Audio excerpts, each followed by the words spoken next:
Oh, we are live. Hello, everyone. I'm Asya Branch. I was Miss USA 2020, and I want to welcome you guys to Universe United. This is a conversation series that brings our community from across the globe together.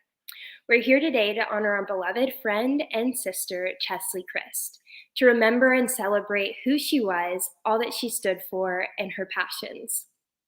We look to you, our audience, to join us on these courageous conversations with experts to help us all understand this world just a little bit better and to help some organizations along the way. So let's be here for one another and spread some of the positivity that Chesley did. So if you know Chesley, you know she was all the positive vibes all the time, which is super admirable. And I just want to share a little bit of my connection with Chesley and what she was to me. And then I have a special guest. So, as you know, I was Miss USA. I came right after Chesley. She crowned me. But, if you know Chesley, you know that she was such a great friend and such a giver. She gave her time, her energy, her knowledge, and even her closet. I remember I visited her apartment in New York, and I was looking at her closet. I was like, Chesley, this is insane. She had an entire wall of shoes, and then she had this entire section dedicated to all of her accessories. And she was like, I mean, if you ever want to borrow any of it, it's yours. And she was like, these shoes are my favorite, these heels, these boots. I mean, if you ever saw her, I don't know how she did it, but she walked the streets of New York in heels every single day. If she wasn't going to the gym, I mean, she had heels on. But she was just always so eager to help any and everybody. And while I was a state title holder, she made herself so available to us as state title holders and contestants, because she genuinely wanted to see us succeed and to see us do well. We're vying for her title. So she's like, yes, I want you guys to all be amazing. And I just vividly remember moments after I was crowned by Chesley. She came backstage and kneeled by my side, grabbed my hand, and was just giving me the most genuine and positive words of encouragement and reassurance and congratulations. And it really was such a beautiful moment. And I had someone backstage captured it and sent me that photo last month. And it really was just a fun moment to look back on and to remember.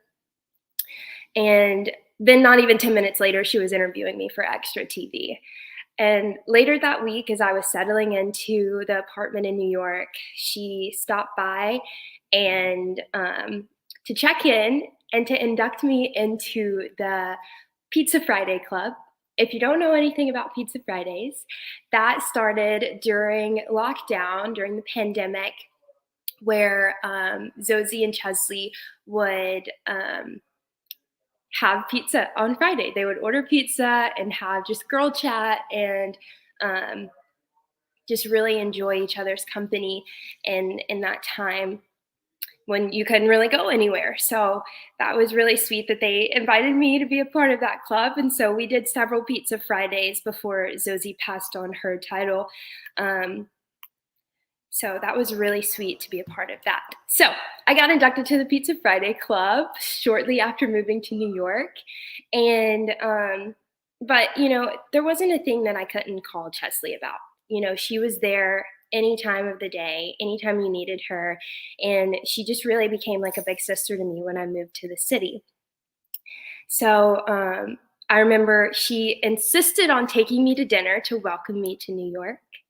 And we were out taking photos once, and she told me it was around Christmas time, and we were taking some photos, and we were talking about the Rockefeller tree, the tree in the Rockefeller Center. And I was like, yeah, I've never seen it in person. And she was like, oh, well, you have to see it. She knew I was going home later that week for the holidays. And so she walked with me all the way down to see it. And she was like, ta-da, here it is. It was the sweetest thing because she just wanted to make sure that I felt welcome, that I felt at home and comfortable. And if she could help aid in that comfortability in any way, she definitely did. But those are just a few of the sweet memories that I have with Chess. And I tend to just really think about them more and cherish them even more now. But she was very open during her reign, post her reign, about the hate that she received as a title holder, which is something that isn't news to any title holder. We all experience hate, some worse than others, which is really unfortunate.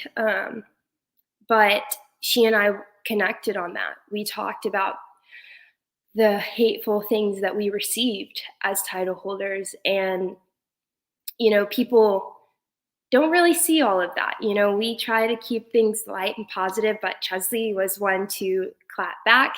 I was just a little silent person. I just blocked people left and right. I was like, I don't have time for the negativity, and I definitely don't want it on my social media account. I don't want my followers to have to engage in that. And there were so many people that came to my defense when seeing those hate comments, but I just would rather not give people the time of day. And I remember my first day at Miss Universe when I was being attacked by the fans for an outfit they had seen me in passing. And Chesley came to my defense, to no end. And that's one thing that I so admire about her, is that she was all about the sisterhood. And she loved her sisters so much and would defend them to no end, which I so appreciated. She was not afraid to stand up for herself or any of us. And she just really had a heart of gold. It's so surreal for me to even be speaking in the past tense about Chesley. But I know that myself and so many others will continue to make sure that her memory and her legacy lives on. And as I just reflect on the many things that Chesley and I endured throughout our respective reigns, I just want to remind you guys, as spectators, as fans, to remember that these girls that you follow, that you support, that you critique, are human. We are real, we're human, we have feelings, we have emotions, and not to say that you're not entitled to your opinion, but just think before you speak. Words do hold a lot of power, and I know, as simple as it may sound, let's go back to the golden rule that we were taught in elementary school. Treat people the way you want to be treated. So before you comment, before you make that post about whomever, whatever title holder, whatever person, that doesn't even have to just be a title holder, it could be anyone. But before you make that comment, before you make that post, think about if you would want someone to say that to you. How would you react if someone was putting that on your account? Would you block them? Would you respond? Would you feed into that? And just really be mindful of these things, because everyone is dealing with something that you have no idea about. We may put a lot of things out on social media, but there's a lot of things that people don't share as well, because at the end of the day, we still have personal lives, and social media is simply a highlight reel. And so while someone may seem like everything is perfect on social media, everyone deals with silent battles that we know nothing about. So be kind, stop and think before you speak, be compassionate, and just either show kindness or simply stay silent. Not everything you think needs to be spoken.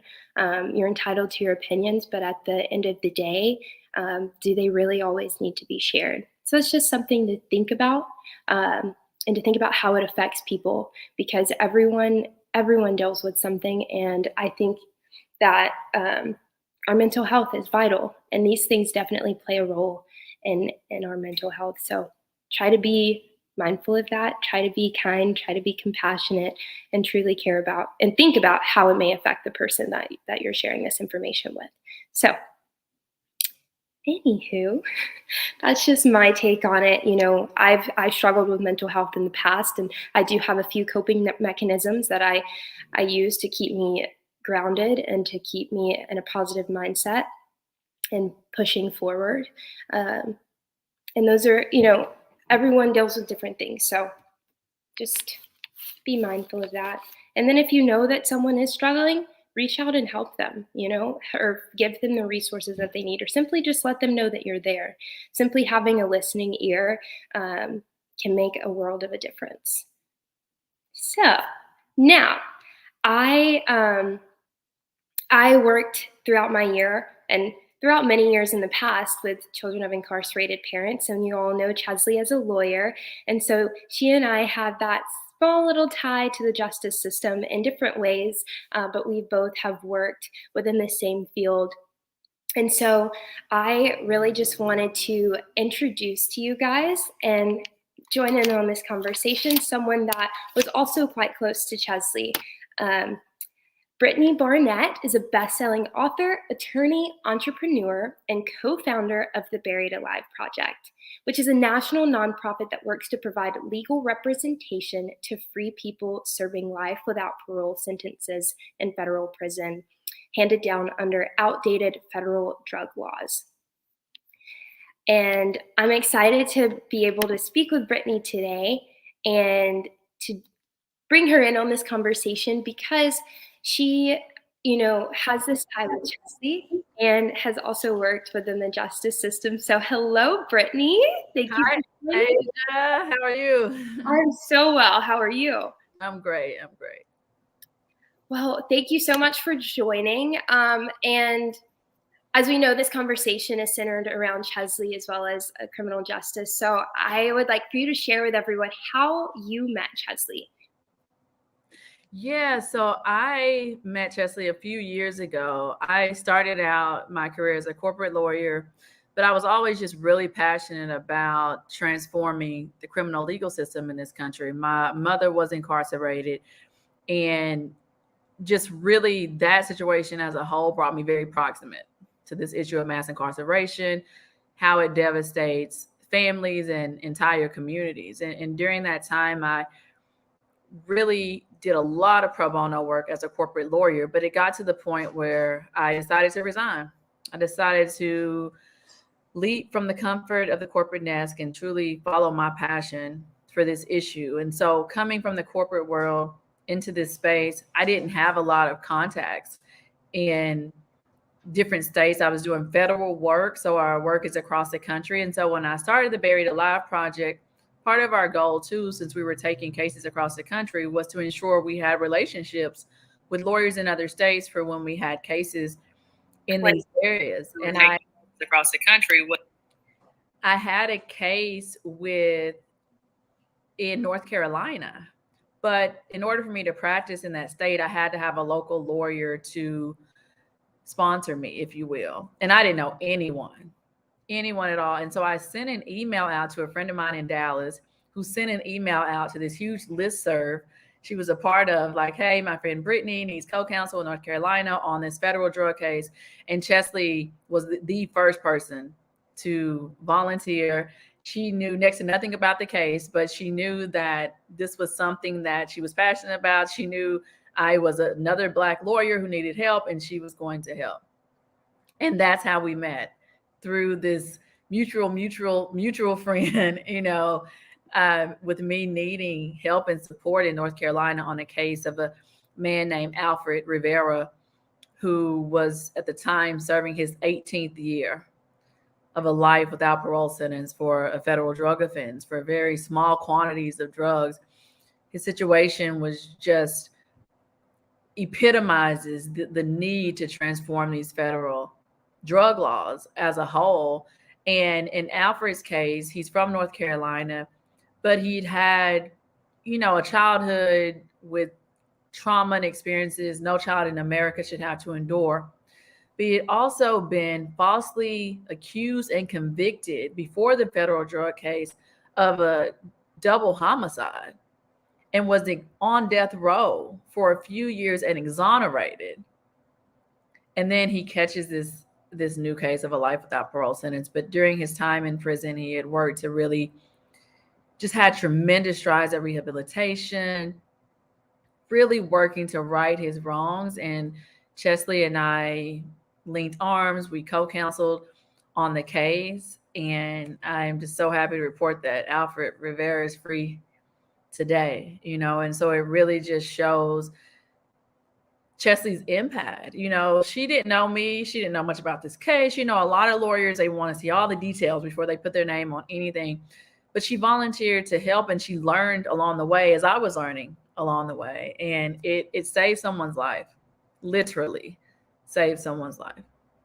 That's just so amazing. And I think that, that's just one little bit of a story that shows Chesley's heart and her passion for others and helping. And it didn't matter how much time and energy she had to put into something, she would give it her all, no matter what. And that's so admirable. And I'm just glad, that Alfred was able to find that justice, or that you guys were able to find that justice for him and help him to that moment.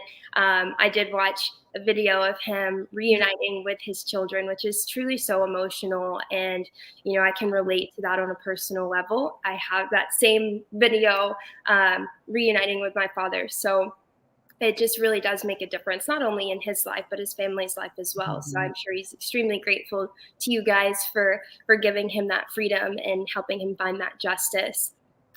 This is so amazing.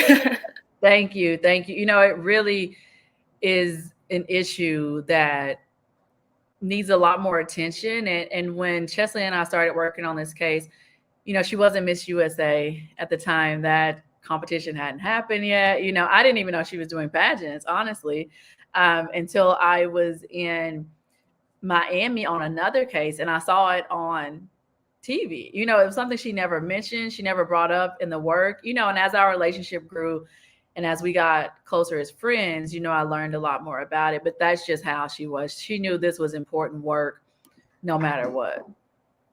Yeah. I mean, where she was, good things were always being done. But so I know that she worked with you on several things. Can you tell us and the audience more about the Buried Alive project and Girls Embracing Mothers? What were those and what were you guys able to accomplish through that? Yeah, so those are both two nonprofits that I founded. I'll start with Girls Embracing Mothers. Girls Embracing Mothers is an organization I founded for girls with mothers in prison. And that issue is just so near and dear to my heart. As I mentioned before, my mother was incarcerated. And there is truly, as you know, Asia, a primal wound to have an incarcerated parent. And I was a young adult when my mother went to prison, and it was devastating for my sister and I. So I can't imagine us being 9 or 10.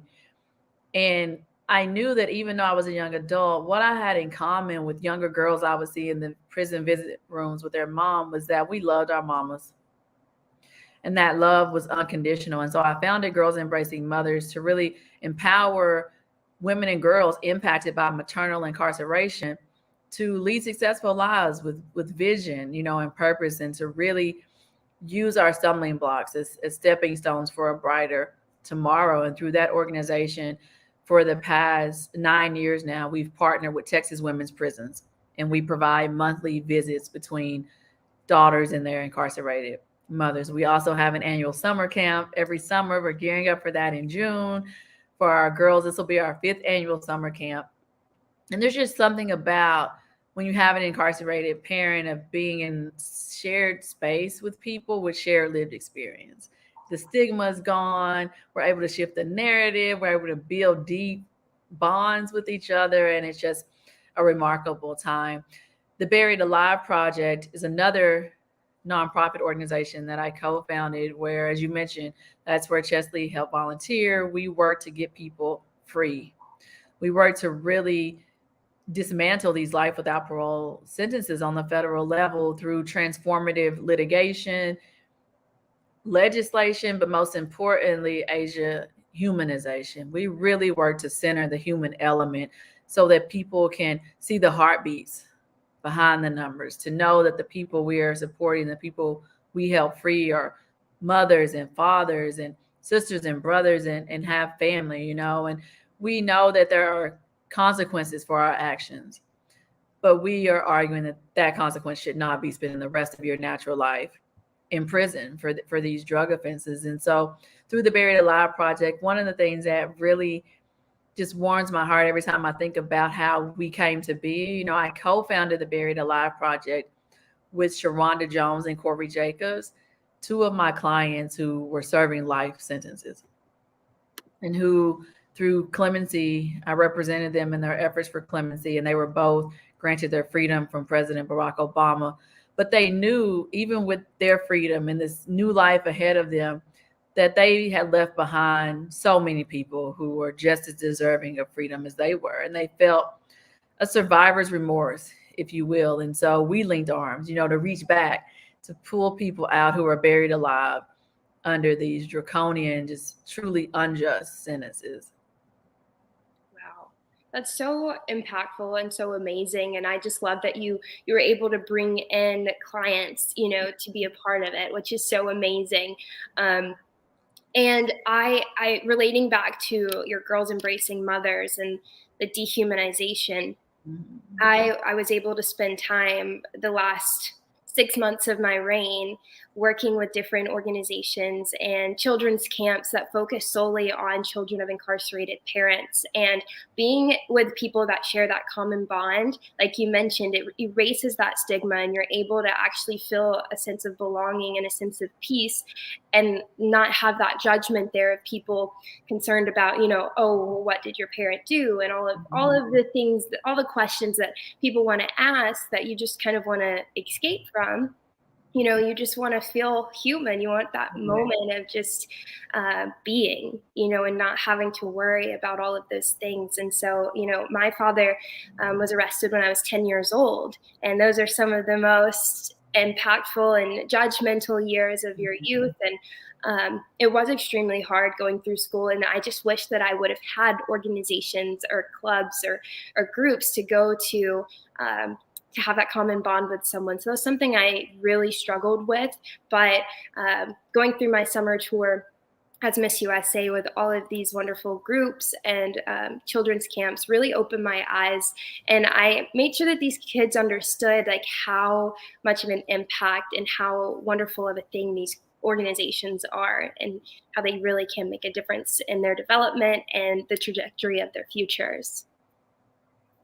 Absolutely. I wholeheartedly agree. And I'm so glad that you were able, to connect with those organizations and amplify the work that they're doing. There certainly weren't any programs that existed, which is why I created Girls Embracing Mothers, because there weren't many like it here in Texas, in the Dallas area where I am. And it's something that I think is so important, not only with centering the human element, but there's so much what we do, especially at Girls Embracing Mothers, with women and girls. It's a 2-generational approach. We are really working to heal intergenerational trauma that is caused by mass incarceration in this country, the carceral state, but doing it in a way through what we call healing justice. At the same time, really working to build, that mother-daughter bond. And we really want to work to help prevent a future generation of girls from entering the criminal legal system. Not many people know that women are among the fastest growing incarcerated population in this country. In fact, Texas, where I live, this state incarcerates more women than any other state in the country by sheer number. We have 14 women's prisons in Texas, whereas our neighbors, in Arkansas or Mississippi and Tennessee, they have 1 to 2 women's prisons to show the scale. And nearly 80% of the women incarcerated here in Texas are mothers. And so when we think about what we're doing and how we're approaching the criminal legal system in this country, I think we have to really work to understand how we can heal, how we can protect public safety still, and at the same time reduce the carceral footprint. Absolutely. And I think, focusing on that mother-daughter bond is so important. I know through my experience, keeping that relationship with my father was so vital to him reintegrating back into society after his release. Yeah. He had me there to pick him up. He had me there to help him, with transportation, with housing, and all of these factors that people don't really think about. But it's like you have nothing to build on once you're released. It's like, how do you get back on your feet? How do you get started? It's so hard to get a job and to, just truly reintegrate back into society and to be a contributing factor. And so, having those relationships and those bonds not only gives these women hope as mothers, but it also just gives them that foundation once they are able to be released, or even just simply while they are incarcerated, simply giving them something to look forward to, or to keep them on the right track, keep their mindset strong and positive. It's little things that really do make that difference. So thank you so much for all that you've done. And Thank you. with these organizations, it truly is impactful. And so I guess now we can take some fan questions and Yeah. people want to know. So Anna Burke says, what advice would you give to a young girl whose parent is incarcerated? Brittany, do you want to take this one? Yeah. So for me, I would remind that person that they are gems. And that is Girls Embracing Mothers. Our acronym is the gem. Our logo is a diamond. I will remind them they are gems. And in order for a diamond to brilliantly shine, it must go through intense heat and crushing pressure. But this process releases the beauty of a diamond that we all admire, a beauty that is unbreakable. And I will remind them that in that diamond, in that shine, to be able to find that strength to move forward, to find that strength to know that they are loved unconditionally and supported in this world, but to also know the power of their story, the power of their testimony and going through this experience, and how it is not only shaping who they are as a person, but it is also shaping who they are and how they can positively impact the lives of other people. And so I would just tell them to keep shining. Absolutely. I know I tell people all the time, I'm like, we're not given more than we can handle. It may not be what we bargained for in life, but, every experience that we go through, every hardship that we're faced with, it's strengthening us for what lies ahead. And I mean, life is a journey, and there's going to be ups and downs. There's going to be obstacles, but it's all about how you go about it and how you react to these hardships. You can choose to overcome it, or you can choose to be succumb to the negativity that surrounds it. So, it's up to you to decide which route you want to take. One may be a bit more difficult, but you'll learn so much throughout that journey. Yeah, absolutely. Absolutely. Let's see, what else do we have? Nathan says, what are some ways we can provide mental health support to those who were previously incarcerated as they integrate back into society? That is a really, really great question, That's a Nathan. good question. It is a great question because it is so important. When you think about the PTSD that comes from being incarcerated and the support that is needed through that, I feel, the start is reaching out to mental health organizations that are already in the space, already doing this work, to see how they can be helped, how we can amplify their work to get them the support that they need to keep on keeping on. A lot of times there are people, amazing organizations already in the trenches on shoestring budgets, who are doing what they can with what they have. And if we could support them and amplify what they're doing. I'm also working in a space that we are calling justice tech.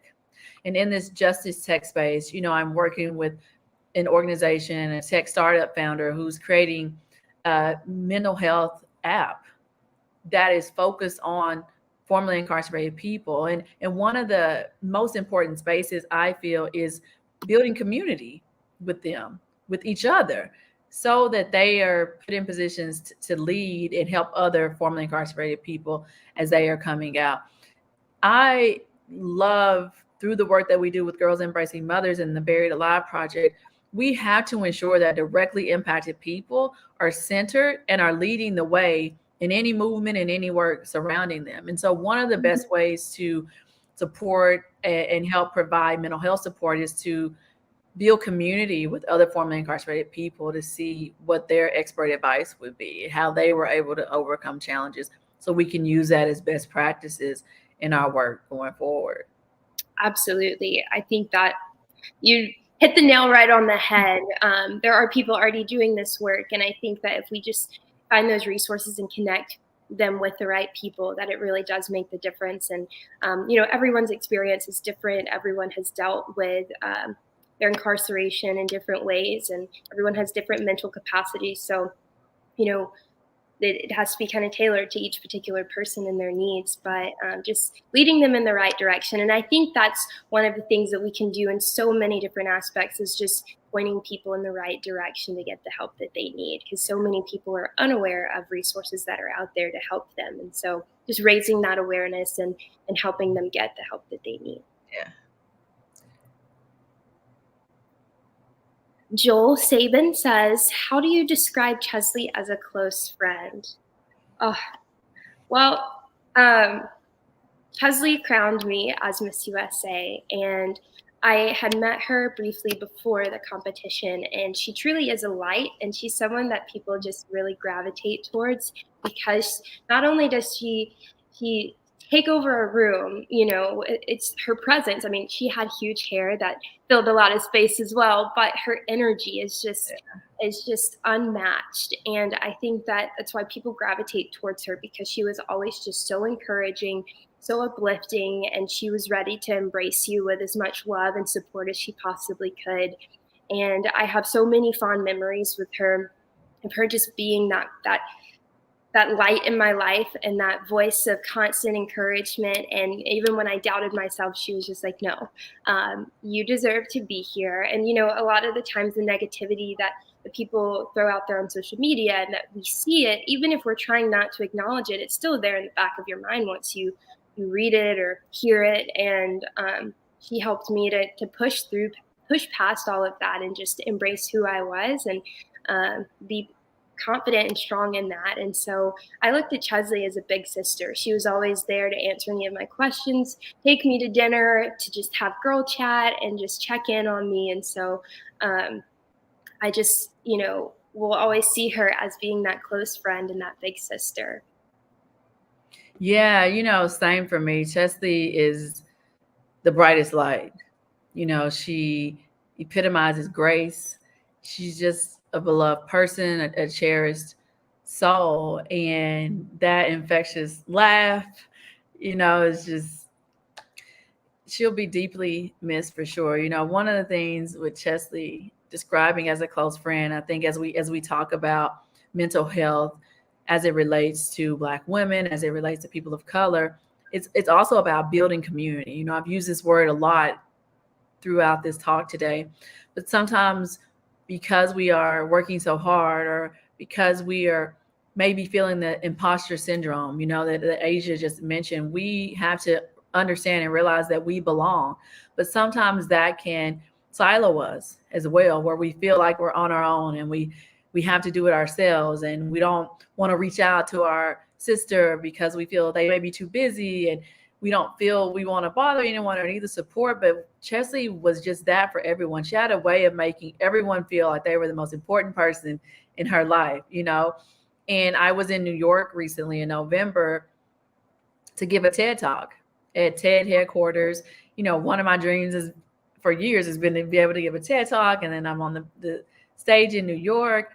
And I told her I was coming to New York to get the TED Talk. We were going to meet up for dinner, but she was adamant about attending the TED Talk. And I hadn't, I didn't think to invite her because I know she's busy. I didn't want to bother her. And I tend to do that. I fly across the country. I'm speaking all the time, and I don't want to bother friends, even though deep down, that support is just amazing to look out in the crowd and see a familiar face, Absolutely. But Chesley saw through all of that. She invited herself, and I made sure that she got the ticket. She was adamant about coming. She showed up. And it was very encouraging for me, on that stage, to look out, seeing her beautiful smile, her gorgeous hair, and knowing that I had that support of a sister, of a dear friend in the audience. There's no doubt that gave me the confidence I needed to give that TED Talk like it was the last speech, that I would ever give in my life. And that's just the type of friend that Chesley was. She was there. She was present. She was always so present. Yeah. And she made sure to give you her undivided attention. Yes. I mean, it was just her support, her love, her encouragement, motivation, all of that is just truly unmatched. So, I mean, we can say that, there's so much positivity still to be shared and so many sweet memories of her that we could carry on with forever. And so I hope that we are able to keep those precious and positive memories alive as long as possible. But Brittany, I really do want to thank you so much for being with us and for taking this time to remember Chesley and to share the work that you were able to do with her. And, if you guys want to learn more about the Buried Alive Project, please visit buriedaliveproject.org, follow their social accounts, or donate financially or with your time. Every little bit does help. And thank you to our community for all your care and support during this time. This series is a way for us to show up for you. And we hope that you'll join us again on the next episode. So thank you guys so much for tuning in. Brittany, Thank you. Thank you enough for joining. Thank you, Asia. This is an amazing conversation and so needed. Absolutely. I'm just so grateful we were able to have this moment and share this time. So thank you guys so much, and be sure to tune in next time.